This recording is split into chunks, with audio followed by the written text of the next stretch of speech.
adik-adik, sebelum kita memulai ibadah kita pada hari ini, mari kita berdoa secara pribadi. Halo adik-adik, selamat hari Minggu. Sudah siap ibadah? Sudah rapi? Sudah mandi? Sudah siapkan Alkitab? Sekarang kita akan menaikkan pujian Yesus di dalam rumahku yang akan dipimpin oleh Lose Stephanie dan Lose Mary.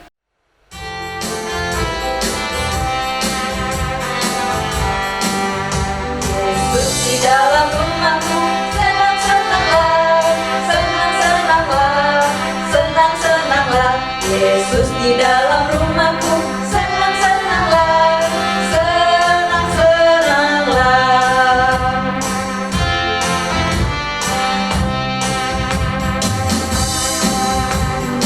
Jesus in the family, happy, happy home, happy, happy home, happy, happy home.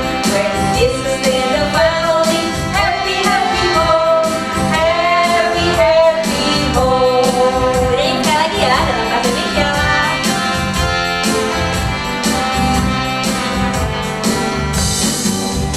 Yesus di dalam rumahku, senang-senanglah, senang-senanglah, senang-senanglah. Yesus di dalam rumahku, senang-senanglah, senang-senanglah.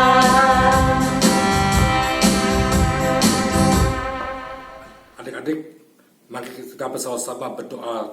Kita berdoa.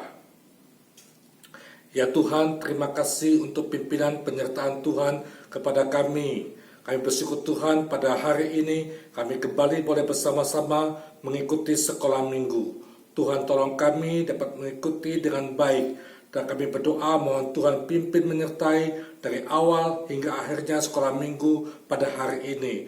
Tuhan tolong juga semua langsung kami, Tuhan juga memberkati. Terima kasih Tuhan. Kami berdoa dan bersyukur dalam nama Tuhan kami, Tuhan Yesus Kristus. Amin. Nah adik-adik, kita tadi sudah berdoa yang sudah dipimpin oleh Lause Matius, dan kita akan mendengarkan cerita firman Tuhan yang dibawakan oleh Lause Melani. Dan sebelumnya kita akan menaikkan pujian berjudul Siapkan Hatiku Tuhan.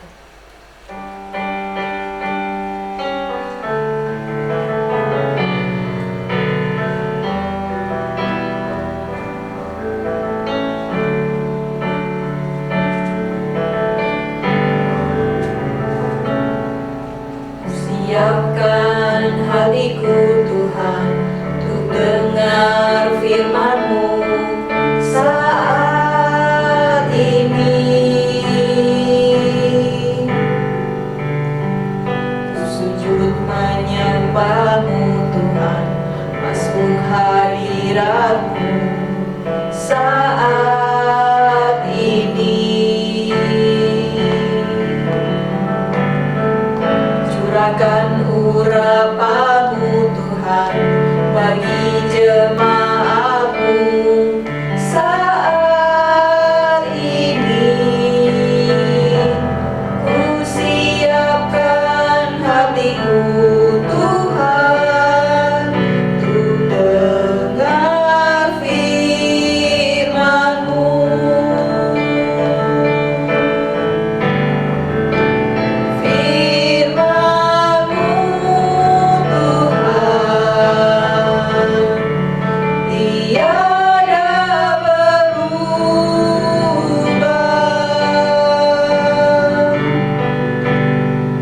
Dahulu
Selamat hari Minggu adik-adik. Lause senang sekali bisa bertemu kembali dengan adik-adik semua di ibadah sekolah minggu online GKI Kota Modern. Oke, sekarang kita mau belajar firman Tuhan lagi. Lause mau tanya, apa adik-adik ingat minggu kemarin kita belajar apa? Ya, minggu kemarin kita belajar tentang beberapa murid Tuhan Yesus yang bermisi. Siapa saja mereka? Ada Filipus, Petrus, dan Yohanes. Dan jangan lupa, ada satu tokoh lagi yang semula membenci Yesus, yaitu Saulus. Oke, sebelum kita belajar lebih jauh, Lause mau ajak adik-adik untuk berdoa. Mari kita berdoa. Tuhan Yesus yang baik, terima kasih untuk ibadah kami hari ini. Kami sekarang mau belajar firman Tuhan. Kiranya Tuhan yang berbicara, Tuhan tolong kami untuk kami bisa dengar-dengaran, bisa taat akan firman Tuhan. Berbicaralah Tuhan, kami anak-anak-Mu siap mendengarkan. Dalam nama Tuhan Yesus kami berdoa. Amin. Oke, adik-adik, tadi Lause ada menyebut tentang bermisi. Oke, sekarang Lause mau tanya, apa adik-adik tahu apa itu misionaris? Ya, apa itu misionaris? Dan apa itu perjalanan misi? Oke, sekarang Lause akan menjelaskan. Mungkin ada beberapa dari adik-adik yang belum paham, ya. Misionaris adalah orang-orang yang diutus oleh Tuhan untuk memberitakan Injil ke segala bangsa sesuai dengan arahan Tuhan. Jelas ya? Kemudian perjalanan misi adalah peristiwa-peristiwa yang dialami dan tempat-tempat yang dikunjungi oleh misionaris tersebut ketika dia memberitakan Injil. Nah, adik-adik, tadi Lause ada menyebutkan nama Saulus atau lebih dikenal dengan nama Romawinya Paulus. Allah memanggil Saulus dan memberi dia kehidupan yang baru di dalam Kristus. Allah memilih dia untuk menjadi seorang misionaris bagi orang-orang non-Yahudi. Nah, ini adalah rencana Allah untuk menyebarkan Injil ke seluruh dunia. Kita bisa membacanya dari Kisah Para Rasul 13 sampai 21 yang mencatat 3 perjalanan misi Paulus yang luar biasa dan pengembangan Injil ke dunia orang-orang non-Yahudi. Nah, 3 perjalanan misi Paulus inilah yang ingin Lause ceritakan di ibadah hari ini. Pada perjalanan misi yang pertama, Allah memakai Paulus dan Barnabas untuk menyebarkan Injil ke Galatia. Gereja di Antiokhia, Syria, mereka berdoa untuk Paulus dan Barnabas dan mengutus mereka untuk melakukan perjalanan misi ini. Lause ada videonya, ya. Yuk mari kita saksikan bersama-sama.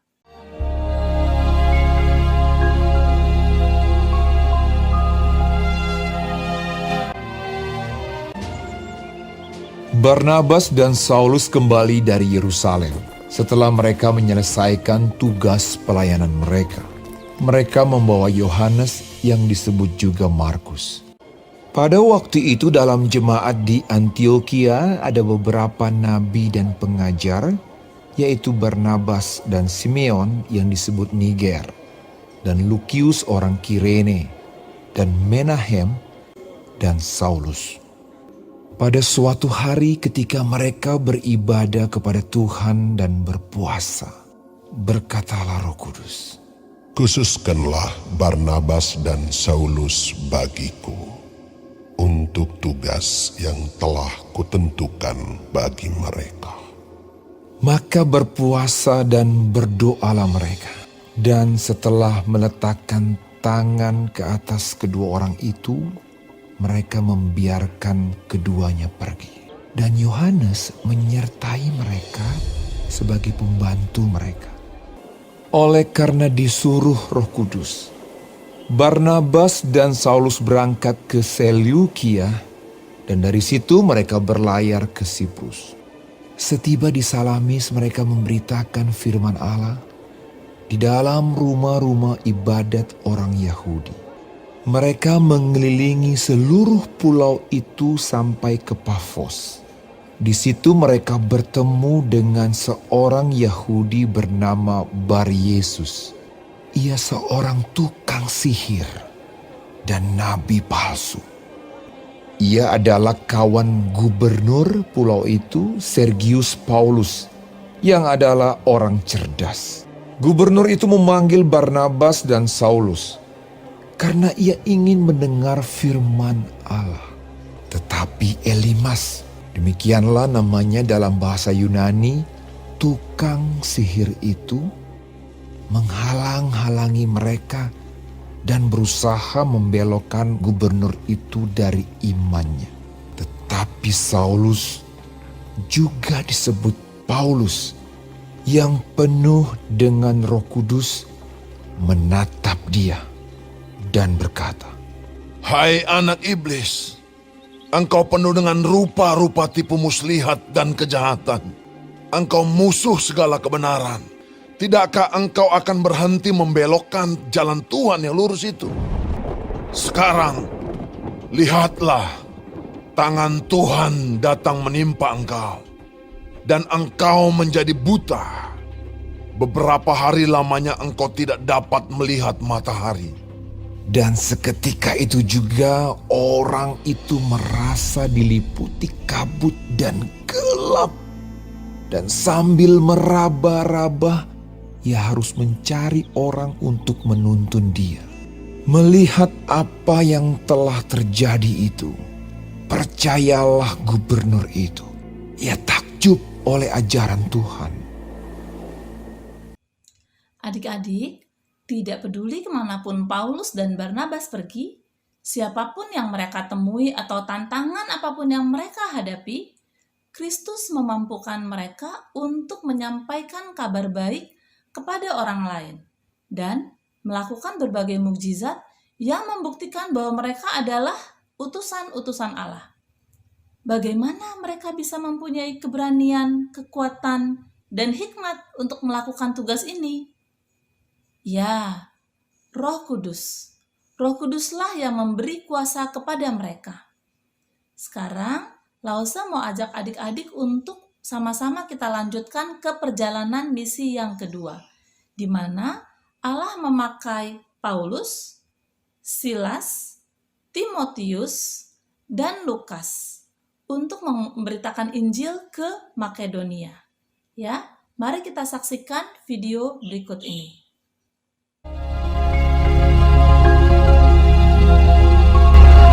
Dalam perjalanan keliling dari kota ke kota, Paulus dan Silas menyampaikan keputusan-keputusan yang diambil para rasul dan para penetua di Yerusalem dengan pesan supaya jemaat-jemaat menurutinya.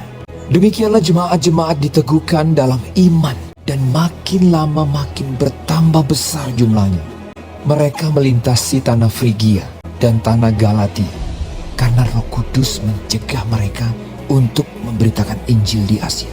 Dan setibanya di Misia, mereka mencoba masuk ke daerah Bitinia. Tetapi Roh Yesus tidak mengizinkan mereka. Setelah melintasi Misia, mereka sampai di Troas. Pada malam harinya tampaklah oleh Paulus suatu penglihatan.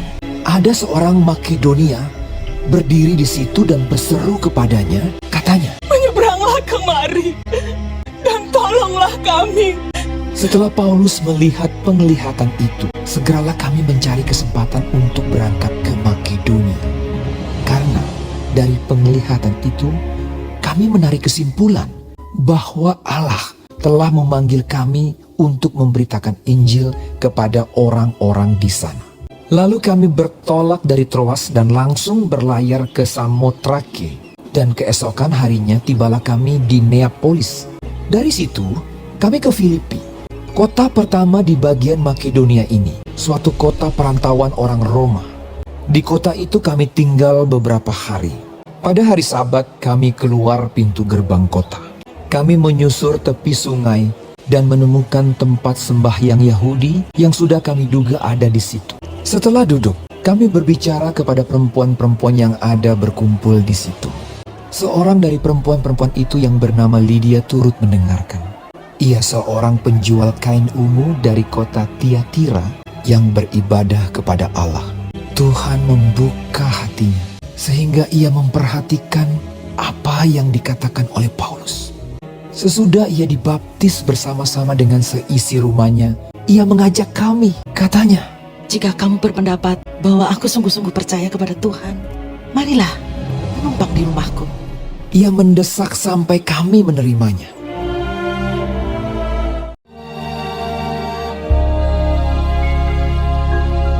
Pada suatu kali ketika kami pergi ke tempat sembahyang, kami bertemu dengan seorang hamba perempuan yang mempunyai roh tenung. Dengan tenungan-tenungannya, tuan-tuannya memperoleh penghasilan besar. Ia mengikuti Paulus dan kami dari belakang sambil berseru. Katanya, Orang-orang ini adalah hamba Allah yang maha tinggi. Mereka memberitakan kepadamu jalan kepada keselamatan. hal itu dilakukannya beberapa hari lamanya. Tetapi ketika Paulus tidak tahan lagi akan gangguan itu, ia berpaling dan berkata kepada roh itu, Demi nama Yesus Kristus, aku menyuruh engkau keluar dari perempuan ini. seketika itu juga keluarlah roh itu. Ketika tuan-tuan perempuan itu melihat bahwa harapan mereka akan mendapat penghasilan lenyap, mereka menangkap Paulus dan Silas, lalu menyeret mereka ke pasar untuk menghadap penguasa. Setelah mereka membawa keduanya menghadap pembesar-pembesar kota itu, berkatalah mereka, katanya, Orang-orang ini mengacau kota kita ini karena mereka orang Yahudi dan mereka mengajarkan adat istiadat yang kita sebagai orang Rom tidak boleh menerimanya atau menurutinya. juga orang banyak bangkit menentang mereka. Setelah mereka berkali-kali didera, mereka dilemparkan ke dalam penjara. Kepala penjara diperintahkan untuk menjaga mereka dengan sungguh-sungguh. Sesuai dengan perintah itu, kepala penjara memasukkan mereka ke ruang penjara yang paling tengah dan membelenggu kaki mereka dalam pasungan yang kuat. Tetapi kira-kira tengah malam Paulus dan Silas berdoa dan menyanyikan pujian-pujian kepada Allah, dan orang-orang hukuman lain mendengarkan mereka. Akan tetapi terjadilah gempa bumi yang hebat, sehingga sendi-sendi penjara itu goyah. Dan seketika itu juga terbukalah semua pintu dan terlepaslah belenggu mereka semua.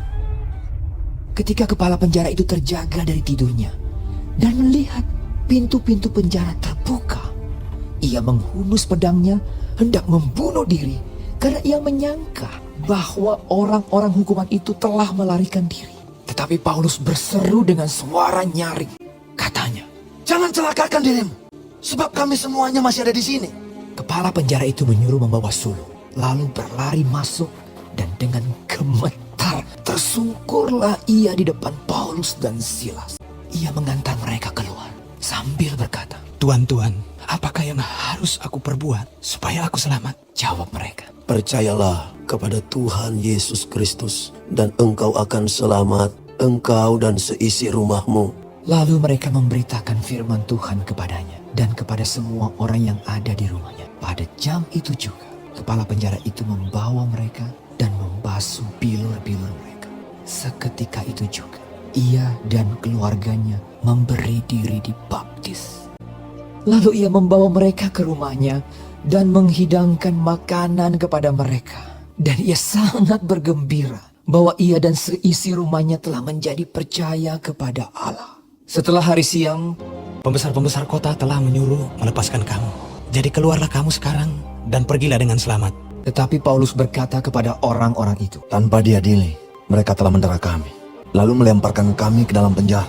Sekarang mereka mau mengeluarkan kami dengan diam-diam. Tidak mungkin demikian. Biarlah mereka datang sendiri dan membawa kami keluar. mereka datang minta maaf, lalu membawa kedua rasul itu keluar dan memohon supaya mereka meninggalkan kota itu. Lalu mereka meninggalkan penjara itu dan pergi ke rumah Lydia. Dan setelah bertemu dengan saudara-saudara di situ dan menghiburkan mereka, berangkatlah kedua rasul itu.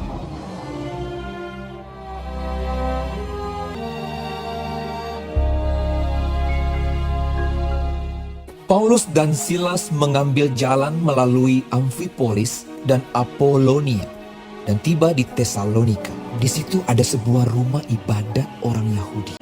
Seperti biasa, Paulus masuk ke rumah ibadat itu.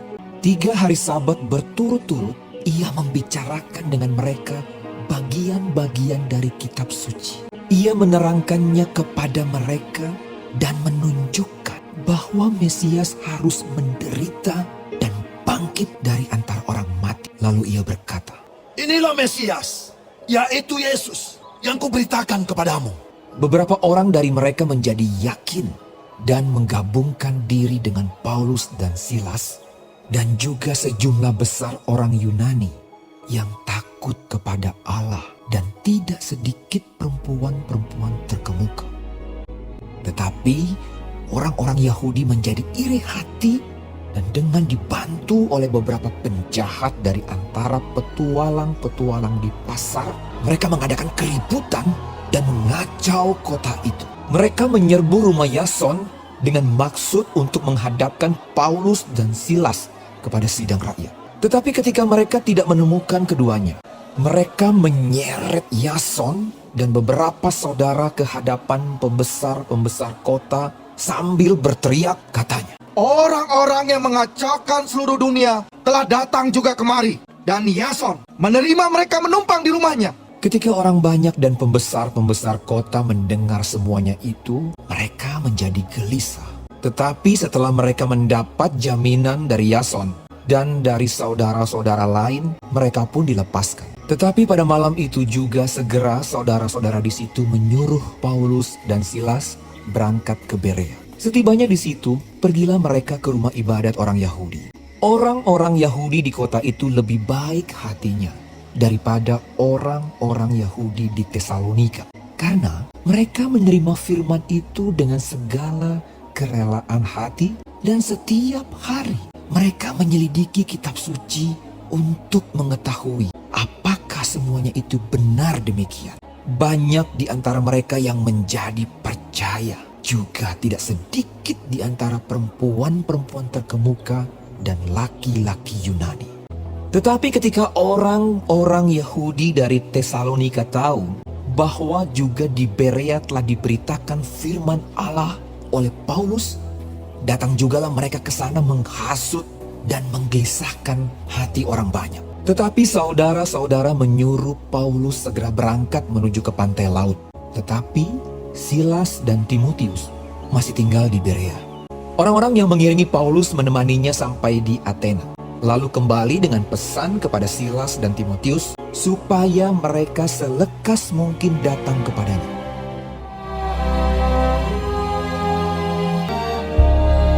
Sementara Paulus menantikan mereka di Athena, sangat sedih hatinya karena ia melihat bahwa kota itu penuh dengan patung-patung berhala. Karena itu di rumah ibadat ia bertukar pikiran dengan orang-orang Yahudi dan orang-orang yang takut akan Allah, dan di pasar setiap hari dengan orang-orang yang dijumpainya di situ. Dan juga beberapa ahli pikir dari golongan Epikuros dan Stoa bersoal jawab dengan dia, dan ada yang berkata, apakah yang hendak dikatakan si Plater ini?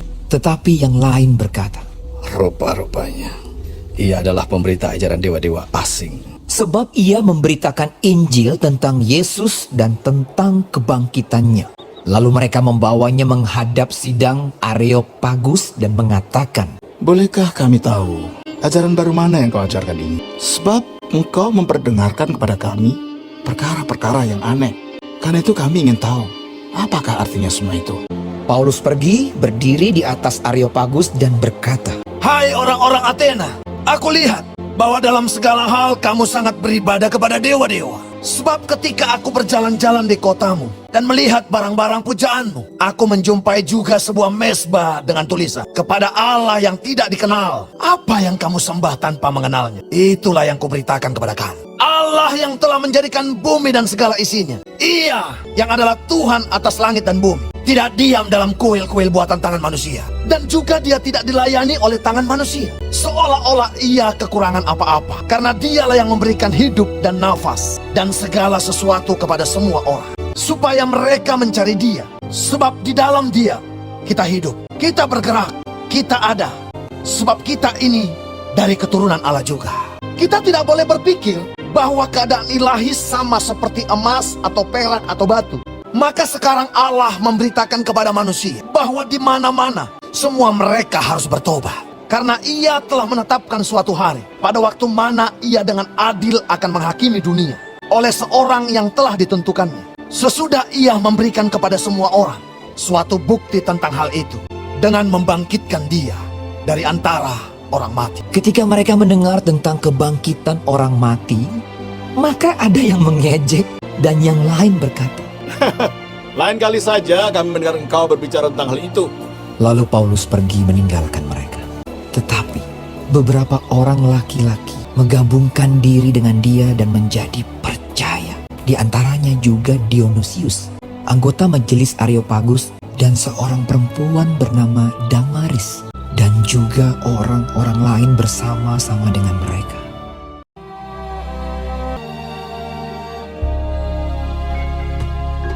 Kemudian Paulus meninggalkan Athena, lalu pergi ke Korintus. Karena Kaisar Claudius telah memerintahkan supaya semua orang Yahudi meninggalkan Roma.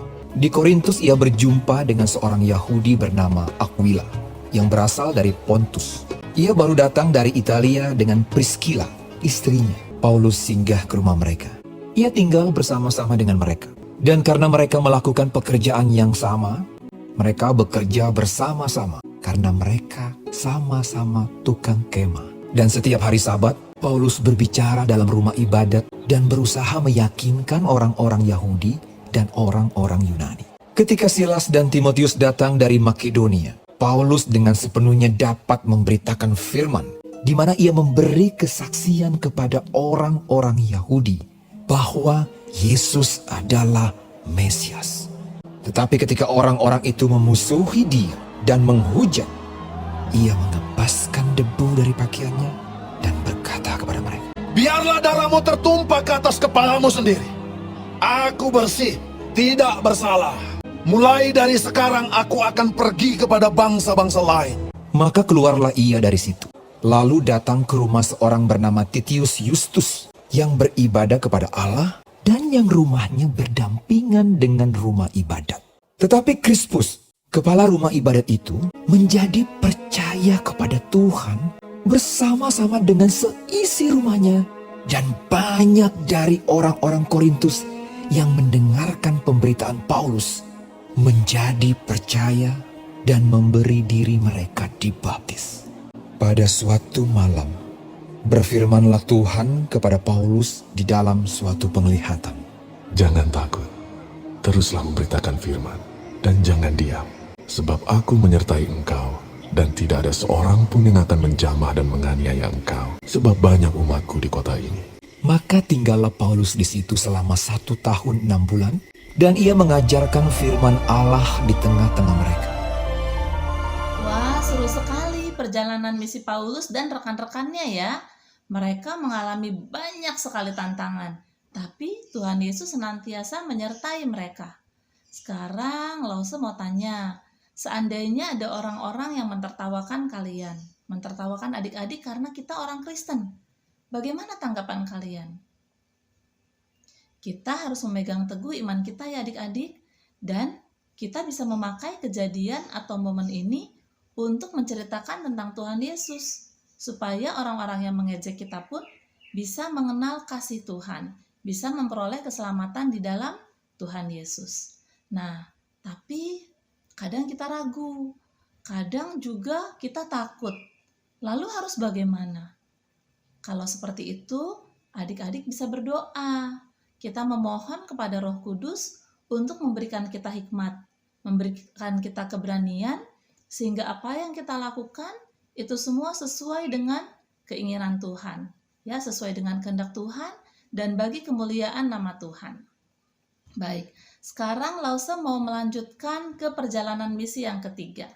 Nah, sebelumnya Lause mau kasih lihat adik-adik peta perjalanan misi yang pertama, kedua, dan ketiga. Di perjalanan misi yang ketiga ini, Paulus memulainya dengan mengunjungi tempat-tempat yang dia kunjungi, kota-kota yang dia kunjungi di perjalanan misi yang pertama dan kedua. Ya, kemudian setelah itu Paulus sampai di Efesus dan dia tinggal di sana selama 3 tahun. Untuk apa adik-adik? Tentunya tetap memberitakan Injil ya. Nah, kemudian dari Efesus Paulus melanjutkan perjalanan ke Makedonia dan Yunani. Oke, kemudian dari Yunani dia melanjutkan perjalanan ke Miletus.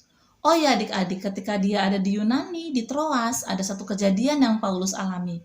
Lause mau share juga videonya kepada adik-adik. Mari kita saksikan bersama.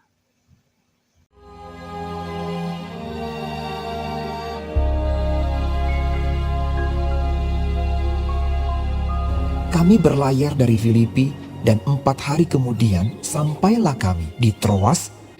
Di situ kami tinggal 7 hari lamanya.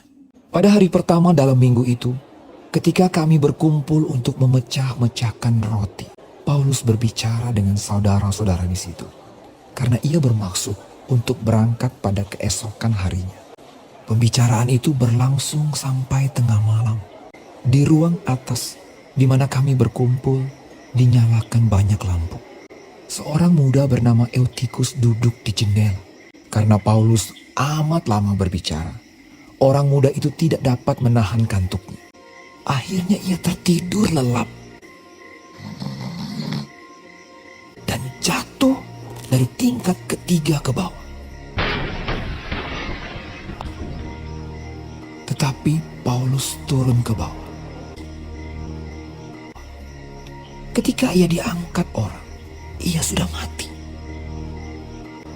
Ia merebahkan diri ke atas orang muda itu, mendekapnya dan berkata, Jangan ribut, sebab ia masih hidup. Sementara itu mereka mengantarkan orang muda itu hidup ke rumahnya. Dan mereka semua merasa sangat terhibur. Setelah kembali di ruang atas, Paulus memecah-mecahkan roti lalu makan. Habis makan, masih lama lagi ia berbicara, sampai fajar menyingsing. Kemudian ia berangkat. Nah, adik-adik, tadi kita sudah menyaksikan video-video tentang 3 perjalanan misi Paulus. Nah, setelah menjalankan 3 perjalanan misi ini, Paulus kemudian kembali ke Yerusalem untuk bertemu dengan umat Tuhan di sana dan melaporkan semua yang telah Allah kerjakan melalui pelayanannya. Dan ketika gereja mendengar tentang semua peristiwa-peristiwa yang Paulus alami, mereka sangat senang dan mereka memuji Tuhan. Wah, sungguh luar biasa ya. Kehidupan misionaris itu adalah kehidupan yang menantang, berat, dan berbahaya. Tapi Paulus tetap menjalankannya. Dia bersaksi kepada orang-orang bahwa mereka harus bertobat kepada Allah dan harus beriman kepada Tuhan Yesus supaya mereka beroleh keselamatan. Oke, nah sekarang bagaimana dengan kita adik-adik? Belajar dari Paulus, kita pun harus menjadi saksi Kristus, ya. Kita harus melayani Tuhan Yesus dengan setia dimanapun dan kapanpun, seperti kisah Paulus tadi. Tapi ini sangat berat ya adik-adik, bahkan Lause pun seringkali jatuh bangun. Nah, untuk itu kita harus meminta pertolongan dari Roh Kudus agar kita bisa menjadi saksi-saksi Kristus yang baik, ya, sehingga nama Tuhan bisa dimuliakan melalui kita. Kemudian yang kedua, kita juga bisa memberikan dukungan kepada misionaris di seluruh dunia ini. Dengan cara apa? Dengan cara berdoa.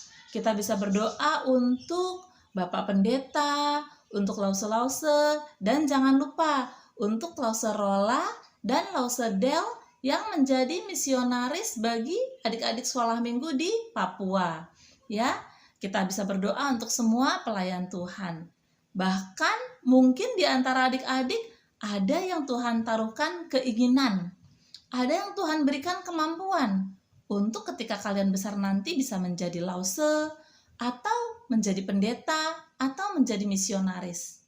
Nah, kalau seperti itu, bagaimana respon kalian? Apapun itu responnya, kita bisa mulai mendoakannya dari sekarang ya adik-adik. Kemudian apalagi yang bisa kita lakukan ya? Oh ya, kita bisa memberikan persembahan. Dan persembahan itu bisa kita pakai untuk membantu para misionaris mengembangkan pelayanan-pelayanan mereka di seluruh dunia ini. Ya, adik-adik seperti itu. Baik, sekarang kita sudah sampai ke ujung dari ibadah kita. Lausa mau bagikan satu ayat hafalan. Akan dibacakan oleh salah satu adik sekolah minggu. Kita baca dari Roma 5 ayat 1 dan 2. Roma 5 ayat 1 dan 2. Mari kita baca bersama-sama di dalam hati. Roma 5 ayat 1 dan 2. Sebab itu, kita yang dibenarkan karena iman, kita hidup dalam damai sejahtera dengan Allah oleh karena Tuhan kita Yesus Kristus. Oleh Dia, kita juga beroleh jalan masuk oleh iman kepada kasih karunia ini. Di dalam kasih karunia ini, kita berdiri dan kita bermegah dalam pengharapan akan menerima kemuliaan Allah. Demikianlah firman Tuhan. Baik adik-adik, sekian firman Tuhan untuk hari ini. Sekarang Lausa mau mengajak adik-adik untuk menutupnya dengan doa. Mari kita berdoa. Tuhan Yesus, kami bersyukur untuk semua misionaris yang sudah Tuhan gerakkan untuk memberitakan kabar baik di seluruh bumi ini. Kami bersyukur karena melalui mereka, banyak orang, bahkan kami pun bisa mendengarkan kabar baik keselamatan. Kami mohon kiranya Tuhan menolong mereka, menjaga mereka, mencukupkan kebutuhan mereka, dan menjauhkan mereka dari bahaya.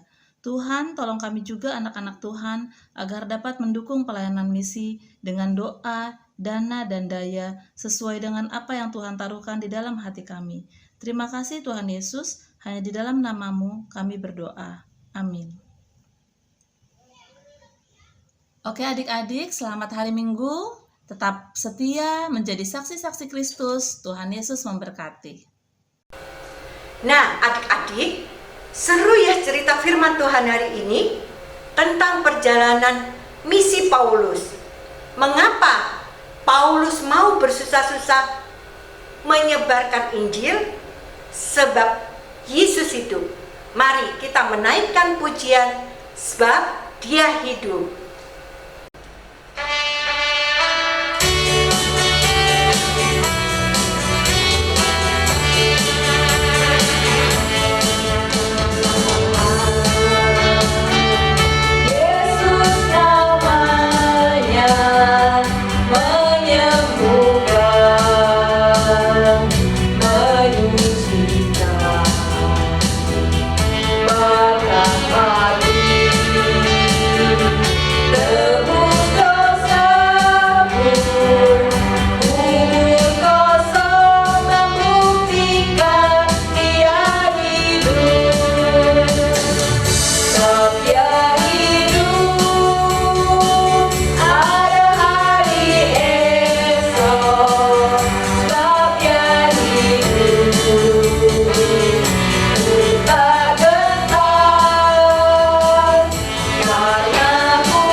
Kita berdoa bersama-sama.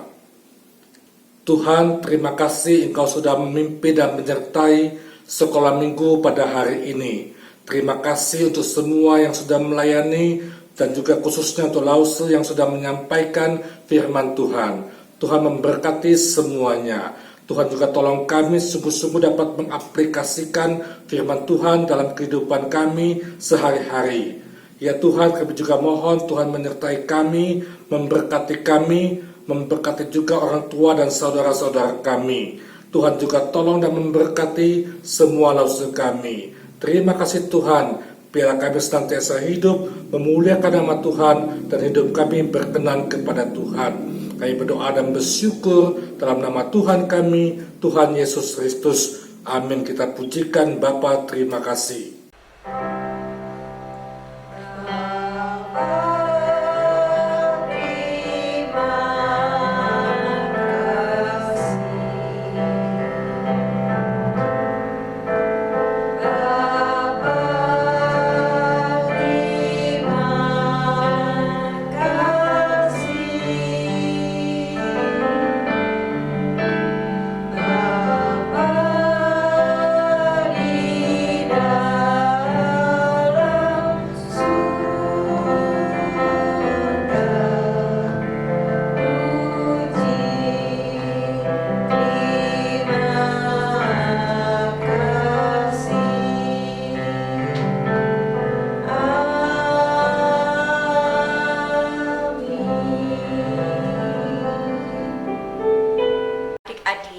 Ibadah hari ini telah selesai.